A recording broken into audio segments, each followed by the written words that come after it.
যখন কোনো বান্দা সূরা ফাতিহার একটা করে আয়াত বলে আলহামদুলিল্লাহি রাব্বিল আলামিন, সঙ্গে সঙ্গে আল্লাহ জবাব দিয়ে বলেন হামিদানি আবদি, বান্দা তুই আমার প্রশংসা করলি। আর রহমানির রহিম যখন বলে আল্লাহ বলেন আসনা আলাইয়া আবদি। মালিক ইয়াউমিদ্দিন যখন বলে আল্লাহ বলেন মাজ্জাদানি আবদি। এরপরে যখন বলে ইয়াকা না'বুদু ওয়া ইয়াকা নাস্তাঈন পর্যন্ত যখন বলে আল্লাহ বলেন বান্দারে তুই আমার কাছে কি চাস, প্রাণ খুলে চা রে বান্দা।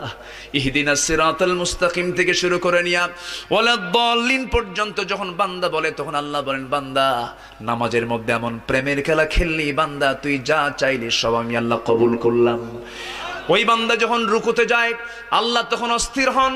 ওই বান্দা যখন সিজদায় যাওয়ার জন্য প্রস্তুতি নাই, সমস্ত ফেরেশতাকে ডাক দিয়ে বলেন ও ফেরেশতারা, এই বান্দাগুলো আমাকে দেখলো না, রাসূলকে দেখলো না, কোরআনকে দেখে হাদিসকে বিশ্বাস করে আমাকে খুশি করার জন্য তার সব